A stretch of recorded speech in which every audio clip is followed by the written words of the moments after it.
Many of the witnesses weren't truly witnesses at all. As previously described, most heard rather than saw. Several described hearing the gunfire along with yelling and shouting, though most couldn't say precisely what was being said by the shooter.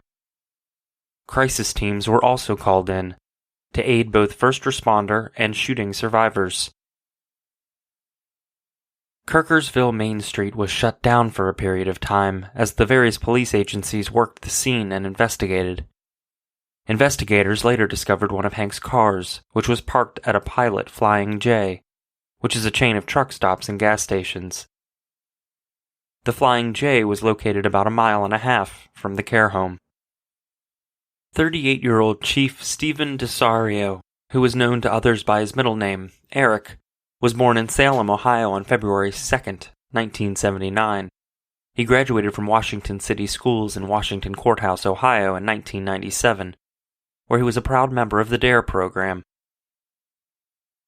The DARE program, otherwise known as Drug Abuse Resistance Education, is one that provides awareness about drug abuse, gang involvement, and violent behavior. A literal Boy Scout, he also eventually earned his Eagle Scout badge. Eric went on to pursue and achieve a bachelor's degree in business technical management from DeVry University. Eric was a faithful husband to his wife, Erin. The couple was a happily blended family of 8, 6 children with another on the way. Eric was a part-time deputy marshal with the Bryce Police Department, as well as an auxiliary officer with the Millersport Police Department before he became the chief of police. In 2013, he volunteered as an auxiliary officer for the Lithopolis Police Department. In addition to serving as the police chief, Eric worked at Improve It Home Remodeling for about 3 years before the shooting. He was a real-life icon who truly lived to serve, which he accomplished to the very end. Marlena Annette Medrano was born on May 25, 1970, in San Diego, California. She was only 46 years old when she was brutally taken from this world. Marlena graduated from Newark High School in 1988 and went on to receive her license in practical nursing from Mideast Career and Technical Centers in Zanesville, Ohio. She worked as a nurse in a variety of capacities throughout Licking County and was described by others as a natural caretaker. She was compassionate and always wore a big smile, happy to make others do the same. Known for her contagious laugh, she adored adventure. Marlena had a very outgoing personality, which endeared her to nearly everyone she encountered. Everyone was drawn to her innate kindness, and Marlena was one of those people who truly went out of their way to help others, doing gestures like cooking and delivering meals to those in crisis. Marlena bore one son, whom her entire world was centered on. She loved her boy with the fierceness of a mama bear. Survived by her son, parents, and 3 sisters, Marlena is the bright light this world desperately needs, and she will be deeply mourned. 48-year-old Cindy Jean Krantz was born on November 30th, 1968, in Camden, New Jersey, though she was living in Pataskala, Ohio, at the time of her unexpected death. An active member of the Vineyard Christian Church in Pataskala, Cindy thoroughly enjoyed hobbies such as gardening and hunting for treasures at yard sales and thrift stores. However, what was most important to Cindy was quality time spent with family and friends. She had a truly inspiring personality and felt genuine affection for nearly everyone she met. Cindy is survived by her parents, 5 children, 1 grandson, a sister, and her husband Christopher, who was the true love of her life. Her loss will be felt immensely.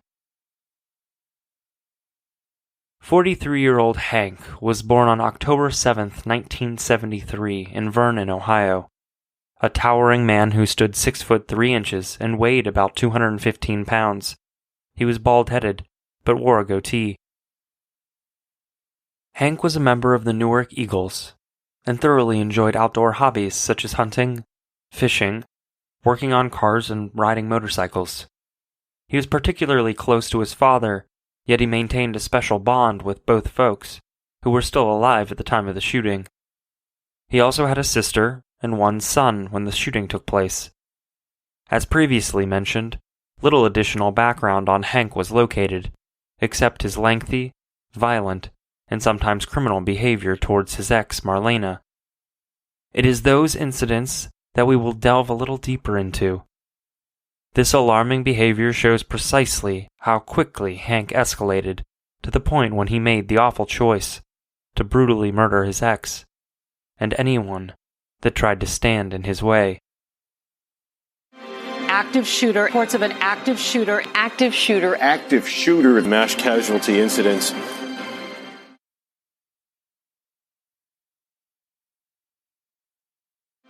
Active shooter, reports of an active shooter, mass casualty incidents. In 2009, Hank assaulted, then abducted an ex-girlfriend, not Marlena, in Knox County during the week of the county fair. He whisked her away to Coshocton County, holding her there for several hours. Ankles and wrists bound with duct tape prevented the woman from leaving, or even trying to seek help. When he was eventually caught, Hank was charged with kidnapping and domestic violence. A mere 2 days before Hank was scheduled to enter a plea agreement in this case, he was accused of another felonious assault in a different jurisdiction. Despite 2 separate charges, for 2 separate incidents, Hank got a plea deal where he pled guilty to abduction and aggravated menacing. The felonious assault charge had been grouped into the plea agreement and was ultimately dismissed as a separate charge based on the details of the agreement. Hank was sentenced to 2 years in prison. However, he was let out after only 8 months. You heard that right. 8 months. On December 5, 2016, Hank attacked Marlena Medrano. Police responded to 116 South Westmore Avenue, Apartment A, for a report of domestic disturbance. The residence belonged to Marlena, who was extremely distressed and sobbing. Marlena asked police to enter the apartment, for she was fearful that Hank would return. After the police were called, Hank fled the scene in a tan Nissan Altima. When they arrived, Marlena informed police that Hank was carrying a handgun. She further elaborated that she was deathly afraid of Hank, and that he hated the police. Because of this, she was scared of him coming back, but didn't know what else to do. Hank had threatened her many times, saying he would, quote, make her pay if the police ever became involved. Making her pay included Hank hurting her son and cutting her dog's throat. And she knew he meant it, telling police that once he drove her out to the middle of nowhere and beat her. He brutalized this petrified woman, and then showed her a massive hole that he dug. The hole was her grave, and it was where Hank told Marlena that she would end up if she ever left him. Again, she believed him, knowing he would do everything he promised. It was why she stayed for so long, and it's why so many women stay. That type of intimidation and fear is paralyzing. Marlena continued to tell police what happened the night they were brought out to her home this time, December 5th. Marlena returned home from work that evening and Hank was in a foul mood. His moods were always inexplicable, so she simply did her best to appease him. The couple was in the kitchen, cooking dinner, when Hank reached into the cupboard to retrieve a plate. As he did so, he noticed something on the plate, something that made him believe it was unclean. The minor infraction threw Hank into a complete rage. He began to scream at Marlena, throwing the plate to the ground as he hollered. Because she was concerned about agitating him further, she hesitantly retreated from the room, planning to head upstairs and out of the way. It seems this only angered Hank more because he knocked her down from the stairs and lumbered on top of her, screaming in her face to go eat her dinner. She gingerly got up and did as instructed. Except Hank wasn't through. He continued to berate her, saying mean and belittling things to her. Marlena implored Hank not to speak to her that way. That simple statement seemed to trigger a deeply seated fury inside him. That simple statement seemed to trigger a deeply seated fury inside him. He lunged at her, knocking her from the stool where she sat. Hank once again straddled Marlena, who began to scream with all her might. Hank started to choke her, simultaneously covering her mouth to stop her cries for help. Fighting back, Marlena managed to escape his hold and got to her phone, which she promptly used to call 911. She knew she only needed to get the call to go through, and help should come. Hank instantly realized what she was doing, and snatched his handgun and left, driving away in a hurry. Perhaps the most heartbreaking moment of her recounting the terrorizing event was when Marlena told police she hadn't left her relationship because, quote, she made her bed and now she had to lay in it. One of her friends came and picked up Marlena and her dog. She would stay with them for the night, and perhaps she may have one night to rest somewhat easily. A warrant for Hank's arrest was issued for domestic violence charges on December 19, 2016. Hank was most likely still wrapped up in the criminal justice system on these charges when the next incident occurred. On January 14, 2017, Hank was arrested for a new charge of domestic violence. That day, an employee from the Licking Memorial Hospital called 911 to report that a patient was seen in the ER, and she had been assaulted by her boyfriend. The patient was Marlena. Now, it may seem odd that she wouldn't report the assault herself, but this may very well have been a mechanism to protect herself. Hank would have most assuredly caused her more harm if he knew she reported the assault. At the hospital, Marlena explained to the ER nurse that she and Hank had been out driving around the backwoods when he suddenly pulled off to the side of the road.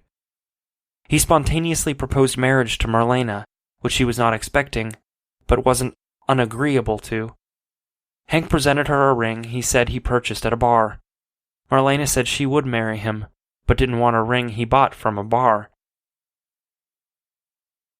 Again, this completely innocent statement set something off inside Hank, and he went berserk, grabbing Marlena by the throat, choking her so hard that he left visible red marks on her neck.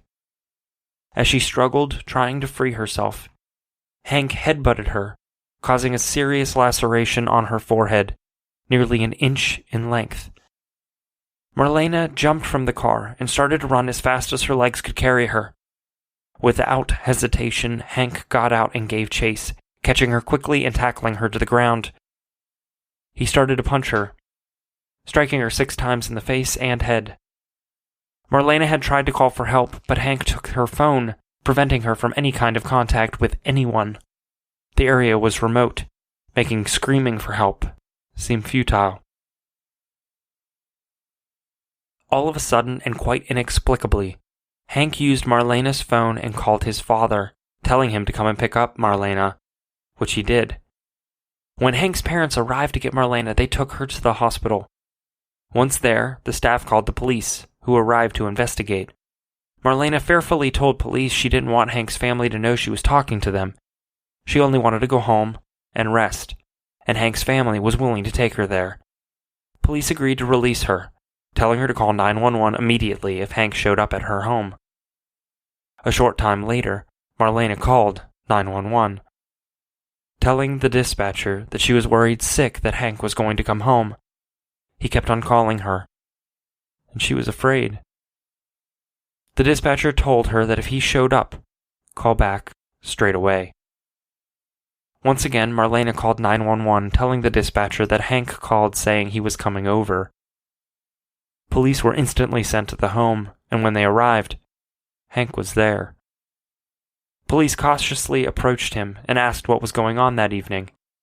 Hank started to lie, telling them that Marlena fell down the stairs. Police have seen and heard every story and excuse in the book. These ones were no different, and they saw right through his ridiculous story. They arrested Hank, who was later found to be in direct violation of his bond conditions from the December incident.